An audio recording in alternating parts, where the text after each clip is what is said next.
하나님의 크신 사랑과 은총이 여러분의 삶에 함께 하시기를 빕니다.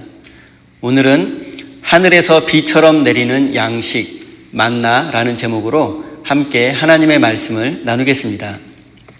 오늘은 구약성서 이야기 중에서 가장 많이 알려진 이야기 중에 하나인 만나에 대해서 이야기 나누도록 하겠습니다. 오늘 본문 말씀에는 광야에서 굶주림으로 고통받던 이스라엘 백성들이 하나님을 원망하고 불평했던 그러한 사건들, 그리고 하나님께서 그들의 불평 소리를, 원망하는 소리를 들으시고 하늘에서 만나를 내려주시는 이야기가 기록되어 있습니다. 인류는 원래 수렵 채집을 하면서 먹을 것을 찾아 이동했습니다. 그러다가 지금으로부터 약 9,000년에서 10,000년 전부터 메소포타미아 지역에서 처음으로 밀농사가 시작되었습니다. 농사가 시작된 이래로 인류는 더 이상 먹을 것을 찾아 이동하지 않아도 되었습니다. 그리고 농사를 지으며 함께 모여 살게 되었습니다. 그리고 농사는 매우 노동 집약적인 산업이기 때문에 사람들이 모여 살고 협력해야만 했습니다. 또 함께 모여 살다 보니 자연스럽게 도시가 건설되었고 계급이 생겨나게 되었고 그렇게 문명이 시작되고 문명이 발전되었습니다. 그리고 고대 문명이 사라지거나 파괴되는 것은 먹을거리, 즉 식량과 깊은 관계가 있습니다. 자연재해나 적의 침입으로 더 이상 농사를 지을 수 없게 되면 그 도시는 파괴되고 사람들은 떠나서 살 수밖에 없습니다. 그렇게 되면 그 문명 자체가 붕괴되는 것입니다. 그리고 이것은 공동체만의 문제가 아니라 개인도 마찬가지입니다. 식량이 떨어지는 공포, 그리고 앞으로도 식량을 구할 수 있는 방법이 없다면 그 사람이 느끼는 두려움은 생존과 직결된 것입니다. 이런 상황에 놓인 사람이 원망하고 불평하며 세상을 저주하는 것을 누가 뭐라 할 수 있겠습니까? 저는 지금 원망하고 불평하고 저주하는 것이 올바른 행동이라고 말씀드리는 것이 아닙니다. 저는 단지 어려운 상황에서 원망하고 불평할 수는 있지만 원망과 불평으로는 그 어떤 것도 바꿀 수 없고 변하지 않는다는 사실을 말씀드리려는 것입니다. 2절과 3절 말씀을 제가 읽겠습니다. 이스라엘 자손의 온 회중이 그 광야에서 모세와 아론을 원망하였다. 이스라엘 자손이 그들에게 항의하였다. 차라리 우리가 이집트 땅 거기 고기가마 곁에 앉아 배불리 음식을 먹던 그때에 누가 우리를 주님의 손에 넘겨주어서 죽게 했더라면 더 좋을 뻔하였습니다. 그런데 당신들은 지금 우리를 이 광야로 끌고 나와서 이 모든 회중을 다 굶어 죽게 하고 있습니다. 이스라엘 백성들은 모세와 하나님을 향해서 원망과 불평을 쏟아내고 있습니다. 그들의 입장에서 이 상황을 한번 생각해 보겠습니다. 이스라엘 백성들은 가나안 드림이라는 큰 꿈을 갖고 이집트를 탈출했습니다. 그리고 놀라운 기적들을 경험하면서 그들의 가나안 드림은 점점 현실이 될 것만 같았습니다. 그들은 홍해바다가 갈라지는 기적을 경험했고 마라의 오염된 물이 생명수로 바뀌는 기적도 경험했습니다. 물론 그들은 바다가 길을 가로막고 있을 때, 그리고 마실 물이 없었을 때에는 마찬가지로 하나님께 원망하고 불평하기도 했습니다. 그리고 가나안 드림을 향해 출발한 지 어느덧 1달 반 정도가 지났습니다. 그런데 그들에게 먹을 식량이, 마실 물이 떨어지고 말았습니다. 먹을 것이 없다는 두려움은 그들에게 곧 생존의 위협이었고 공포 그 자체였습니다. 그들은 지금 당장 광야에서 먹을 것을 구할 방법이 전혀 없습니다. 광야의 유목민들에게 지금 당장 식량을 구할 수도 없고 또 광야에서 농사를 지을 수도 없고 그렇다고 이제 와서 다시 이집트로 돌아갈 수도 없는 노릇이었습니다. 이런 현실에 처한다면 누구라도 현실을 부정하고 원망하고 불평하게 될 것입니다. 이제 이스라엘 백성들이 불평하는 내용이 구체적으로 무엇인지 살펴보겠습니다. 그들은 이집트에서 고기를 배불리 먹고 살았는데 지금 광야에서 굶주려 죽게 되었다라고 말합니다. 이럴 바에는 차라리 하나님의 손에 죽겠다, 하나님의 손에 의해 죽는 것이 낫겠다라고 말합니다. 그런데 그들의 불평은 근거가 없는 것은 아니지만 심각하게 과장되었습니다. 그들은 이집트 제국의 폭압에 고통받으며 하나님께 간절히 살려달라고 부르짖었습니다. 그리고 하나님은 그들의 부르짖는 소리를 들으셨고 모세를 통해서 그들을 이집트에서 탈출하게 하셨습니다. 그런데 지금 그들은 그 고통은 다 잊어버리고 자신들이 이집트에서 고기를 배불리 먹었다고 말합니다.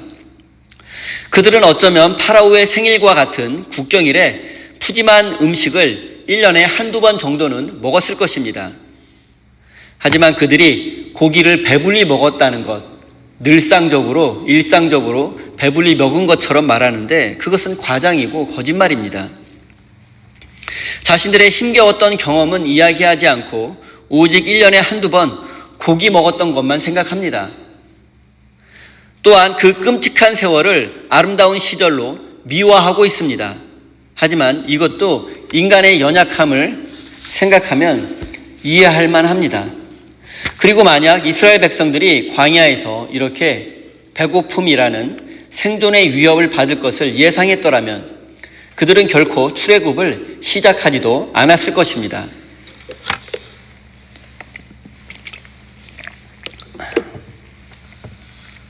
원래 출애굽의 계획은 미디안 광야를 지나서 해안길을 따라서 가나안으로 가는 것이었습니다. 그런데 해안길을 이집트 군대가 지키고 있으니 그들을 피해서 시나이 반도 남쪽으로 돌아가게 된 것입니다. 만약 그들의 처음 계획대로 해안길로 갈 수만 있었다면 그리고 또 보통 장사꾼들이 이동 속도로 가나안까지 한 달 정도 걸렸기 때문에 이스라엘 백성들은 또 여자와 어린이, 노약자까지 포함되어 있었으니 적어도 한 달 반이나 2달 정도면 가나안에 도착할 수 있었을 것입니다. 지금은 출애굽을 시작한 지 한 달 반 정도 되는 시점이었으니 가나안 입구까지는 도착했을 시간입니다. 하지만 결과적으로 출애굽은 2달이 아니라 40년이라는 엄청난 세월이 걸렸습니다. 그런데 이런 것이 바로 우리의 인생이 아니겠습니까? 우리는 한 치 앞도 내다보지 못합니다. 미래에 대한 우리의 예측은 무의미합니다. 우리는 미래를 결코 알 수 없기 때문입니다. 이스라엘 백성들은 한두 달 정도 고생하면 가나안 드림을 이룰 수 있을 것이라고 생각했을지 모르지만 결국 40년이 걸렸던 것처럼 우리 인생도 이와 같습니다. 우리 인생은 예상대로, 계획대로 되지 않습니다. 더구나 그들이 가나안 드림이라는 꿈을 꾸고 시작했던 출애굽이 먹을 것이 없어 생존 위기에 직면했던 것처럼 우리의 현실도, 우리의 이민 생활도 이와 같습니다. 그 누구도 현실 속에서 꿈만 먹고 살지는 못합니다. 사실 우리는 모두 아메리칸 드림을 꿈꾸며 이곳 미국에 이민 온 사람들입니다. 그런데 지금은 좀 살만할지 모르지만 처음 미국 왔을 때의 그 막막함과 두려움을 한번 생각해 보십시오. 당장 렌트비 걱정과 또 영주권에 문제가 생겨서 불법 체류자가 되는 것은 아닌지 하는 두려움을 경험한 분들이 너무 많습니다. 한국으로 다시 돌아갈 수도 없고 이러다가 정말로 남의 나라에서 아무도 모르게 생을 마감하게 되는 것은 아닌지 하는 두려움을 이민 초기에는 다들 한 번쯤은 느껴보았을 것입니다.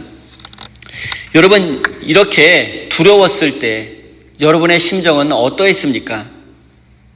할렐루야 아멘 하면서 하나님이 지켜주실 것을 믿으셨습니까? 아니면 이스라엘 백성들처럼 원망하고 불평하며 불신앙을 드러냈습니까? 사랑하는 성도 여러분, 만약 여러분 주위에 지금 원망하고 불평하며 고통을 호소하는 분이 있다면 그 사람을 너무 나무라거나 믿음 없는 사람이라고 또 자업자득이라고 호들갑 떨지 말라고 너무 쉽게 판단하거나 무시하지 마십시오. 그의 상처 입은 영혼과 어려운 처지를 위로해 주시고 힘껏 도와주십시오. 역지사지의 마음으로 진심으로 누군가를 따뜻하게 위로하고 돕는 자가 되어 주시기를 바랍니다. 4절 말씀을 읽겠습니다. 주님께서 모세에게 말씀하셨다. 너희가 먹을 것을 하늘에서 비처럼 내려줄 터이니 백성이 날마다 나가서 그날 먹을 만큼 거두어 두리게 하여라. 이렇게 하여 그들이 나의 지시를 따르는지 따르지 않는지 시험하여 보겠다. 31절 말씀도 읽겠습니다. 이스라엘 사람은 그것을 만나라고 하였다. 그것은 고수씨처럼 하얗고 그 맛은 꿀 섞은 과자와 같다. 출애굽한 이스라엘 백성들은 한 달 반 만에 먹을 것이 없어 굶어 죽을지도 모르는 생존의 위기에 직면하게 되었습니다. 그들은 이집트를 떠나올 때 어느 정도 먹을 것과 마실 물을 준비하기는 했겠지만 그리고 또 가끔 내리는 빗물을 저장해서 식수로도 사용했을 것이고 지나가는 유목민들에게 또 음식을 구할 수도 있었을 것입니다. 하지만 그런 방식으로는 수많은 백성들의 먹거리 문제를 해결하지는 못했을 것입니다. 부족한 음식으로 광야를 행진하는 데에는 어려움이 많았을 것입니다. 그런데 그들이 떠나온 이집트는 사실 먹을 것과 마실 물이 풍부한 곳이었습니다.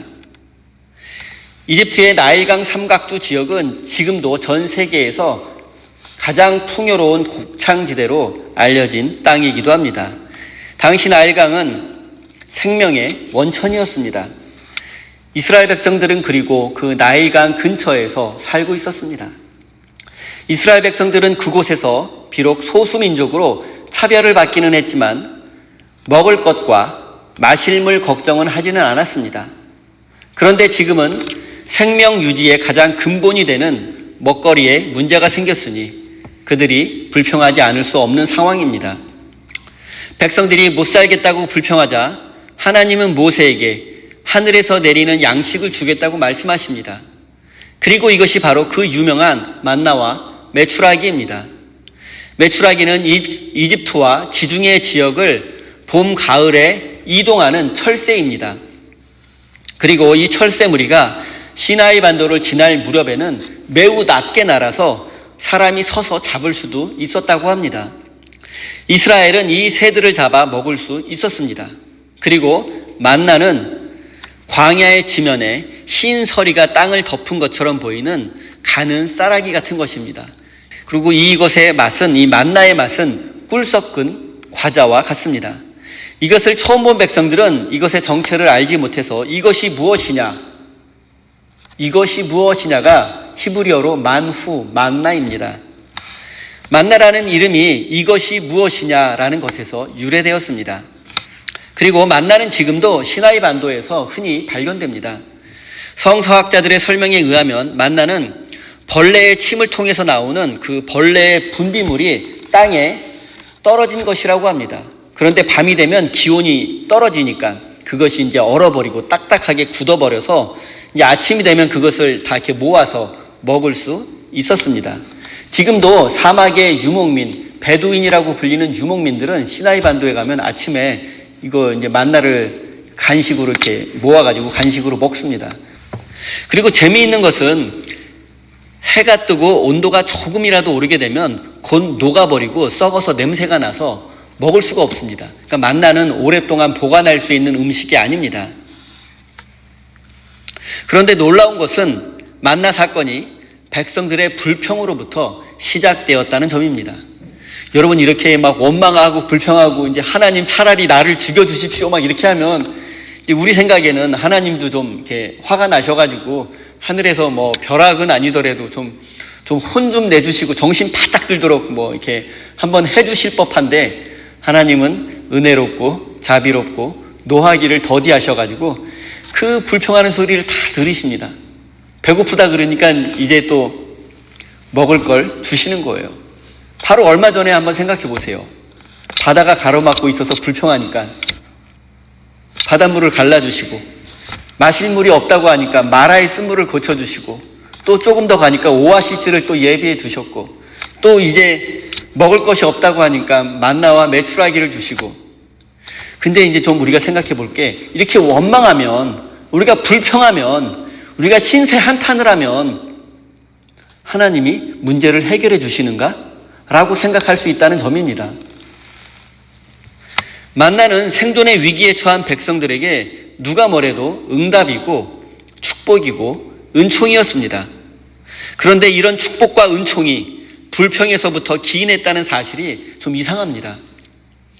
오늘 본문 말씀인 출애굽기 16장을 전체를 읽어보면 이스라엘이 불평했다는 내용이 5번에 걸쳐서 반복되어 기록되어 있습니다. 그리고 성서를 전체적으로 보면 불평과 원망은 바람직하지 않을 뿐만 아니라 불신앙의 표시이며 죄라고 말씀합니다. 그런데 오늘 본문 말씀에 의하면 하나님은 백성들이 불평하는 소리를 들으시고 만나와 메추라기를 내려주셨고 그들의 문제를 해결해 주셨습니다. 불평이 꼭 현실의 문제를 해결하는 수단처럼 느껴집니다. 그런데 하나님은 왜 백성들의 불평을 그대로 용납해 주시고 더 나아가서 그들의 문제를 해결해 주셨을까요? 우리도 그들처럼 원망하고 불평한다면 하나님께서 우리 인생의 문제를 전부 해결해 주실까요? 우리도 그렇게 해야 할까요? 백성들이 불평했는데 하나님이 만나를 내려주시고 문제를 해결해 주셨다는 내용만 놓고 본다면 불평이 하나님의 응답을 가져오는 통로처럼 보입니다. 하지만 성경이 강조하는 것은 불평하면 하나님이 응답해 주신다가 결코 아닙니다. 12절 말씀을 읽겠습니다.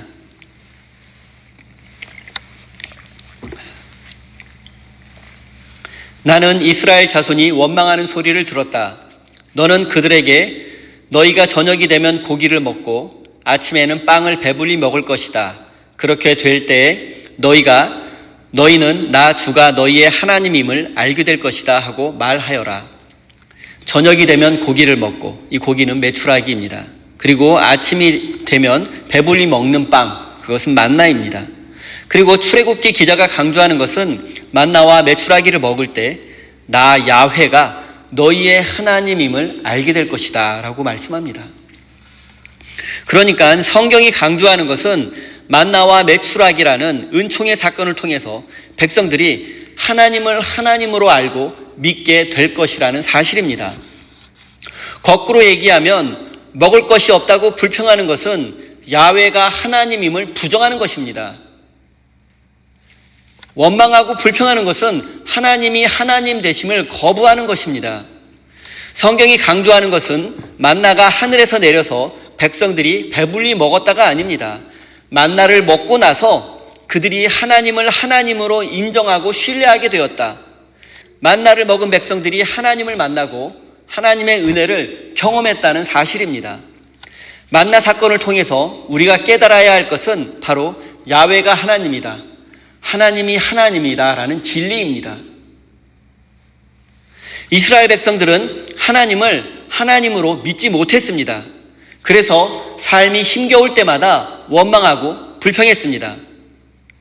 여러분, 이스라엘 백성들이 원망하고 불평하지 않았더라도, 자기 삶을 저주하지 않았더라도 하나님은 그들을 먹이셨을 것입니다.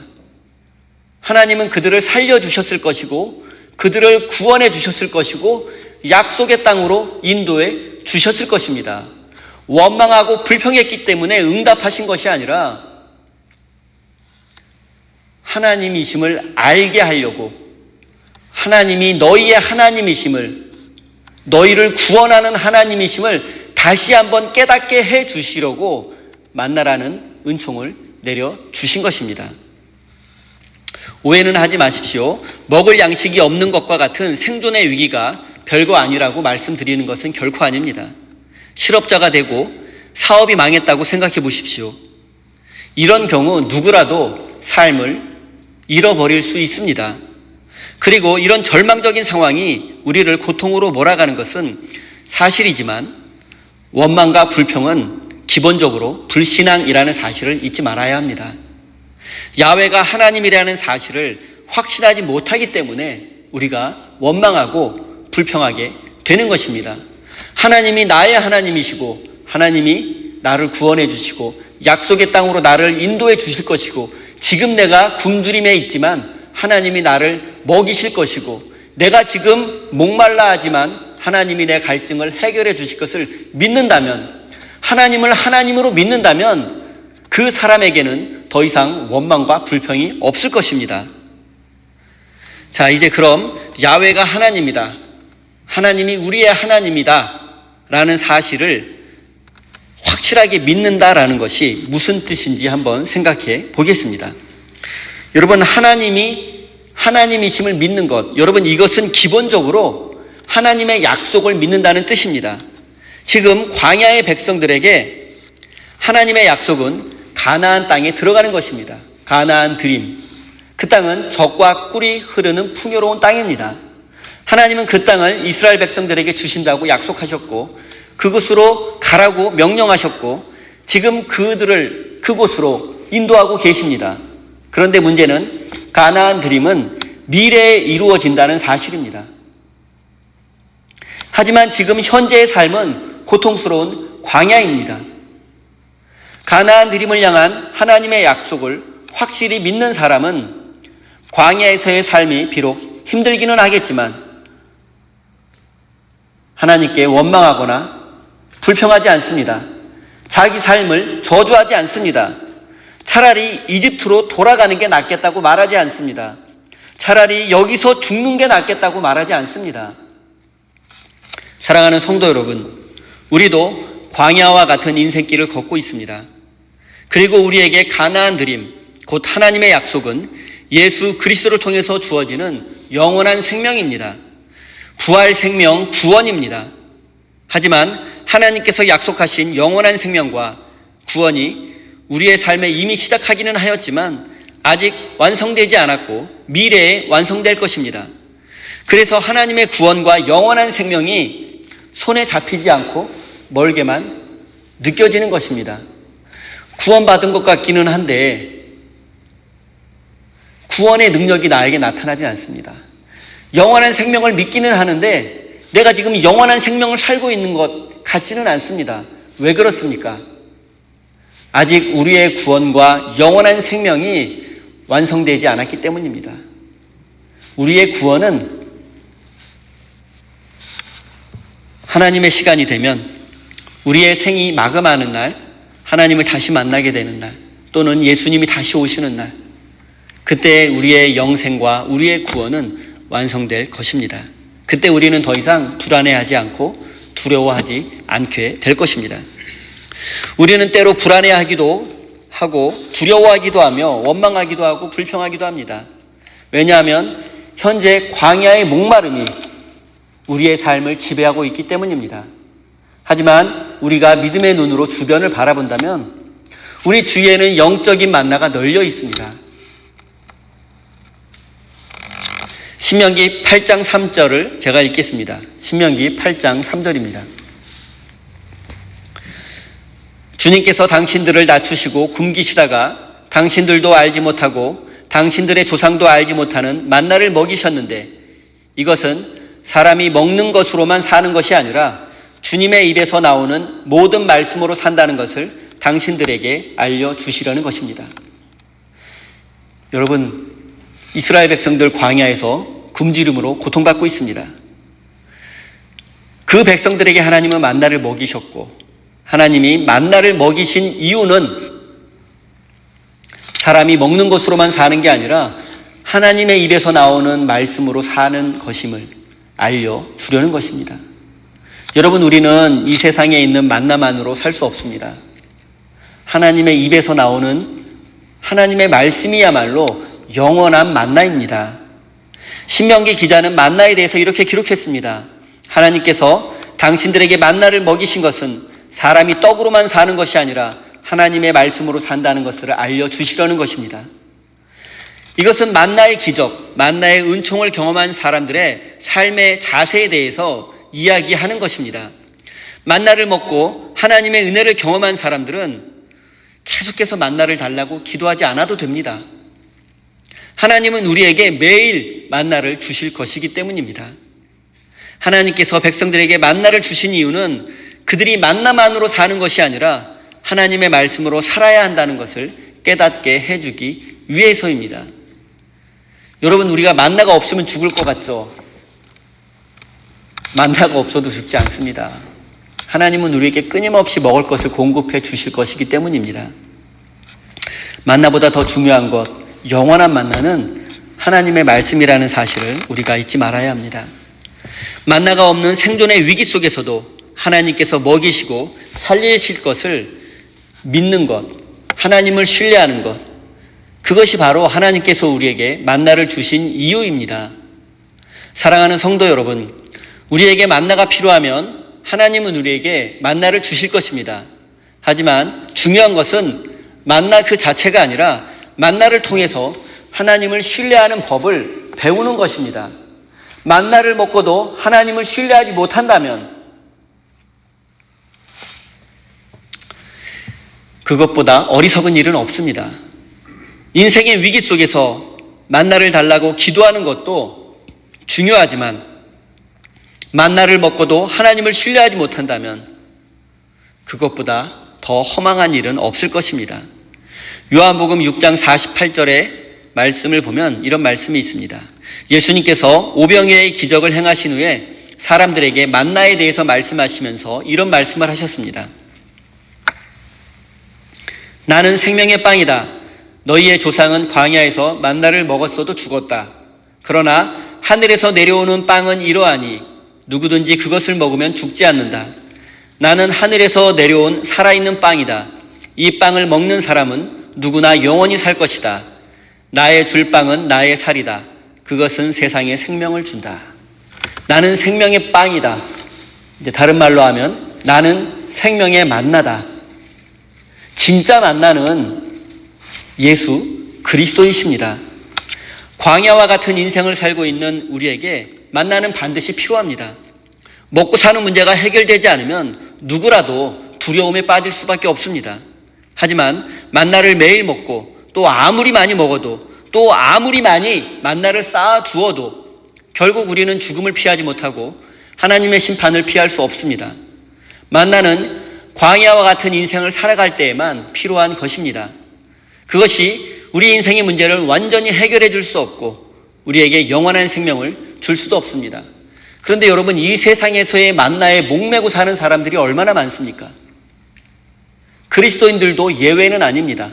이 세상에서 먹고 사는 일에 함몰되어서 하나님의 말씀을 잊어버리고 하나님의 영광을 잊어버리고 오직 먹고 사는 문제, 오직 이 세상에서의 만나, 더 좋은 만나, 더 많이 만나를 쌓아두기 위해서 살아가는 사람은 얼마나 어리석은 사람들입니까? 여러분, 오늘 우리에게 필요한 것은 썩지 않는 영원한 만나입니다. 그리고 그 영원한 만나는 바로 예수 그리스도이십니다. 예수 그리스도를 구원자로 믿으며 그분과 동행하는 사람은 영원한 만나를 먹게 됩니다. 영생을 누리며 하나님의 백성이 될 수 있습니다. 사랑하는 성도 여러분, 정말로 우리에게 필요한 것은 잠시 고통을 잊게 하는 이 세상의 만나가 아니라 우리를 영원한 생명의 길로 인도하는 영원한 만나, 즉 예수 그리스도라는 사실을 기억하십시오. 사랑하는 우리 세임교회 성도 여러분, 하나님은 우리가 광야 같은 인생길에서 배고파할 때에 생명의 만나를 주시는 분이십니다. 그리고 그 만나를 먹고 하나님을 신뢰하는 법을 배우십시오. 하나님을 신뢰하는 사람이 되어서 하나님께 영광을 돌리고 이 세상을 하나님의 나라로 만들어가는 거룩한 믿음의 사람이 되시기를 예수님의 이름으로 축원드립니다.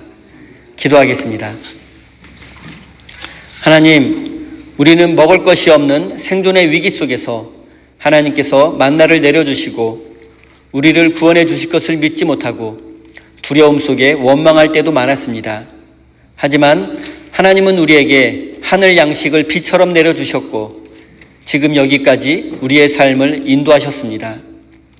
우리에게 하늘 양식인 만나를 내려주신 하나님을 신뢰하며 인생의 위기를 이겨낼 수 있도록 인도해 주십시오. 또한 하나님께서 우리에게 만나를 내려주신 이유는 사람이 떡으로만 사는 것이 아니라 하나님의 말씀으로만 살 수 있다는 사실을 깨닫게 해주기 위함이라는 사실을 잊지 않게 해주십시오. 하나님, 오직 예수 그리스도만이 우리에게 영원한 만나가 되어 주신다는 사실을 깨닫게 해주십시오. 예수 그리스도를 통해서 주어지는 영원한 생명을 믿으며 광야와 같은 인생길을 헤쳐나갈 수 있도록 은혜 내려 주십시오. 사랑의 하나님, 우리 세임교회 성도들이 사랑과 감사의 마음을 담아 소중한 예물을 올려드립니다. 이 예물 속에 담겨있는 저들의 믿음까지도 받아주시고 저들의 삶에 항상 풍성한 만나를 내려주시고 광야와 같은 우리 인생에서 주님께서 항상 동행해 주십시오. 사랑의 하나님, 이제 본격적인 추위가 시작되었습니다. 이 추운 겨울에 우리들의 건강과 안전을 지켜주시고 하나님의 사랑을 나누어 주고 하나님을 섬기는 일에 더욱 충성할 수 있도록 우리에게 큰 믿음을 허락해 주십시오. 예수님의 이름으로 기도드립니다.